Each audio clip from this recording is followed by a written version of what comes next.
Hello there. Yan, gumagawa ako ng avocado dessert. Yan. Kasi panahon yata na avocado ngayon. Hindi ako sure, no? Pero hiwa muna tayo ng avocado. Yan. Medyo matalim yung knife na yan, kaya ingat na ingat ako, no? Yan, bilisan natin yung pagkuha ng laman ng avocado. Yan. Tapos yan, nilagyan ko ng gatas.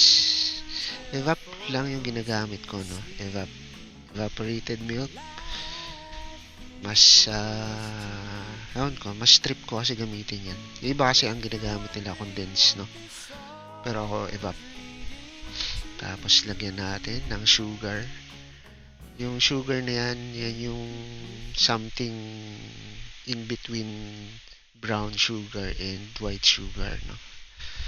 Washed yata yan, washed sugar. Yan.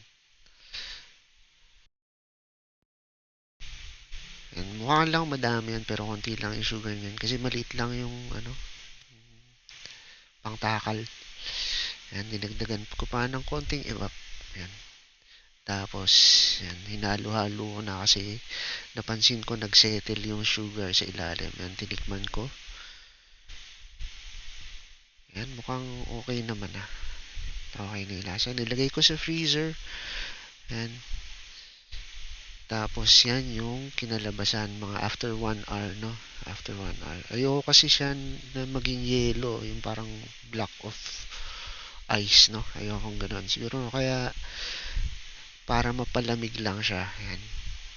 Yung iba naman kasi nilalagyan ng ice cubes. Ako kasi ayoko nung ganun. Kasi nagiging diluted yung evap. Mas nagiging diluted siya, no? Nagiging malabnaw. Malabnaw pa tawag doon. Yan, tinikman ko. Okay naman siya sa panlasa ko, no? Creamy pa rin siya. Yan. Ah, paborito ko yung avocado dessert na yan. Kahit nung bata pa ako. Yan. Isa yan sa paborito kong dessert talaga. Lalo na pag, syempre, pag panahon ng avocado. Yan. It brings back childhood memories, sabi nga nila. Kasi may mga ganun tayo na pagkain, di ba? Yung parang sa ratatouille. Yung parang binabalik tayo sa kabataan natin. Pag kumain tayo nung mga pagkain na nakasanayan natin nung bata pa tayo, ganyan. Brings back pleasant memories of our childhood, no? And kumuha pa ako dahil bitin na bitin. Actually, kaya ko ubusin yung isang buong ganyan. Pero syempre, gusto natin mag-share. Yan.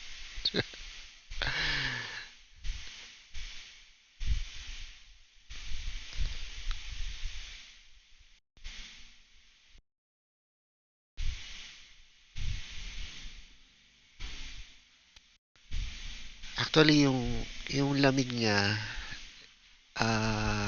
nakukulangan pa ako eh. Siguro dapat ginawa ko mga 2 hours eh. Yan, mga 1 or 1.5. No?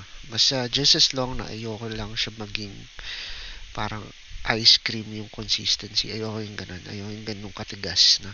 Basta gusto, mayroon pa rin siyang sabaw. Yan.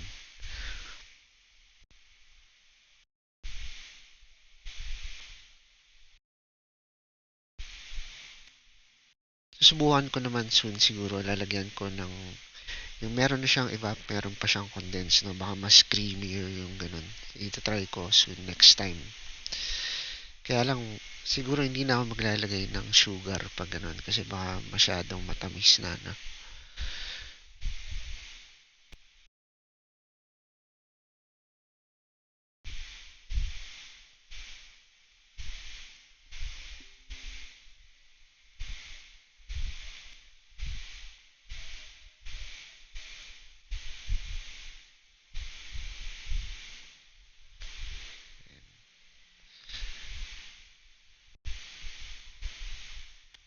try nyo rin yan, no? Although, nagulat ako sa presyo ng avocado ngayon. Parang per per avocado fruit, lumalabas 50 pesos. 50 pesos isang piece ng regular size na avocado. So, medyo medyo pricey na siya. Hindi na siya ganun ka. Although, lahat naman siguro ng price talaga tumaas na ngayon panahon, no? Pero dati kasi, yun nga, inabutan ko yung price niya ng mga around 30. Yan, 30 pesos each. Yan, 30 or 40. Yan. Basta, mas mura, syempre, nung mga early 2000. Yan, early 2000, mga 90s. Yan. Hindi ko alam kung nakailang kuha ako dyan, no? Pero ang madami.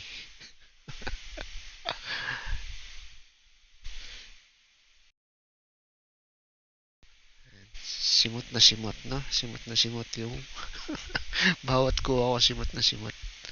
Yan, nagbabay na ako dyan. Ng babay, yan, no? Tapos, medyo nakalimutan natin i-off.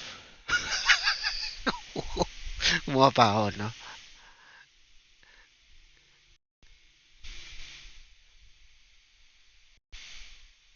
Parang bitin na bitin pa rin, eh, no?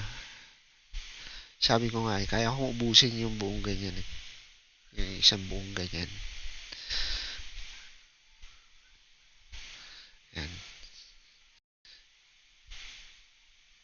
Yan ang aking favorite avocado dessert. Yan. Maraming salamat. Bye-bye.